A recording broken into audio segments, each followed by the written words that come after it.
Le monde. Et regardez quand même comme elle est propre. Il n'y a que dans les bouchons monégasques que vous allez voir une Ariel Atom, je pense. La Formule 1 de la route. C'est vraiment impressionnant, c'est un vrai jouet. Et ce qui est sympa avec lui, c'est qu'il la conduit toujours en race mode avec l'aileron levé. Il y a le drapeau en dessous. Ouais, de ce point de vue, c'est quelque chose.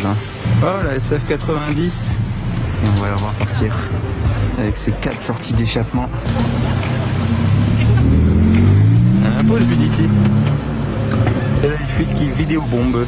Il y a moyen que j'ai fait un bon timing parce que là, il y a tout le monde qui est en train de sortir du casino. Qu'est-ce que je vois garé juste là-bas? Alfa Romeo 8C. Comme la dernière fois, ça calme tout le monde place du casino. Là, c'est impressionnant, c'est un délire.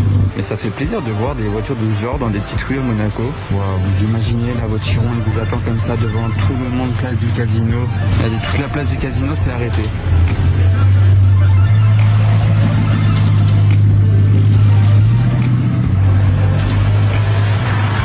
Là, les gens ils sont en état de choc. Juste avant que la Chiron ne parte du casino, j'étais à côté et là il y a 2 gars qui passent à côté de la Chiron et le premier il dit ah c'est vraiment dommage en noir mat, ça lui va pas. Donc ok, premièrement il dit noir mat alors qu'on sait tous que ce n'est pas noir mat. Et là le deuxième il lui répond ah mais ça va, c'est un cover.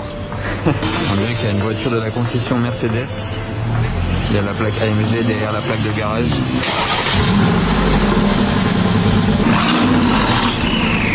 Le monstre avec les LED allumés.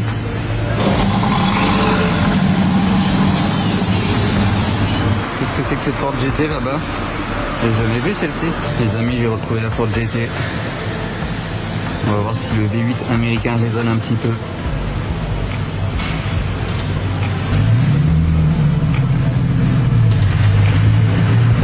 Oh, très bien. La Countach. Il avait calé, Waouh, elle est prête à en découdre avec le bitume cette E63. Hop là, F8 sur la digue. Même zoomer encore, voilà. C'est les nouvelles classes S. Version bicolore. Et là, c'est peint tout le long. Même la poignée, elle est très très jolie. C'est le nouvel intérieur des classes S, comme dans les Tesla. Et pour la partie arrière, Vantage Roadster, noir mat. Je vais redescendre vers le portier, le rond-point en bas là-bas. Est-ce que c'est que ça? Il a fait des retours d'échappement dans la descente.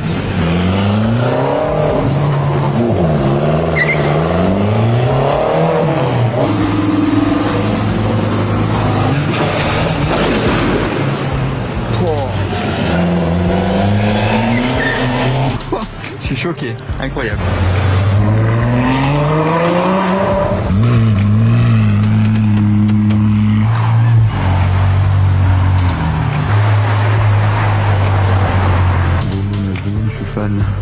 J'arrive au Fermont là, regardez, je suis hyper content là, franchement je suis hyper content.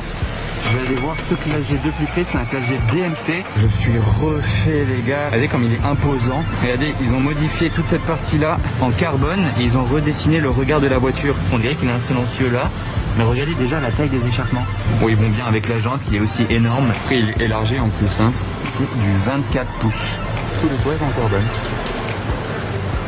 Belle petite trouvaille, une GT2 RS avec le pack Vessar. J'adore cette couleur avec le carbone, ça ressort super bien. Il y a les étriers jaunes, donc ça c'est très bien. Mais à l'intérieur, il a les surpiqûres rouges et les ceintures rouges. Vous voyez les reflets là? J'attends le fil polarisant pour qu'il n'y en ait plus. Première voiture stylée que je filme avec la Camera. Je filme cette Cayman là pour la config surtout. Regardez, il est orange, jante orange, tous les pare-chocs orange. GT3 RS. On reste dans les Porsche. C'est une nouvelle classe S. Et regardez la couleur bicolore. Ah, la Targa Heritage Edition. Ah non, c'est une autre, c'est une italienne. Numéro 1, tiens donc. Cette couleur. J'ai l'impression d'avoir filmé déjà tous les modèles de M possibles depuis que je suis dans l'épingle là. Ferrari Roma qui passe sur la voie rapide. Allez, encore un peu de M. M2 compète. 675 LT Spider. Vous vous souvenez de ce Urus marron, je l'avais filmé l'autre fois, mais il n'avait pas les feux teintés à l'avant. Je pense qu'il a fait ça chez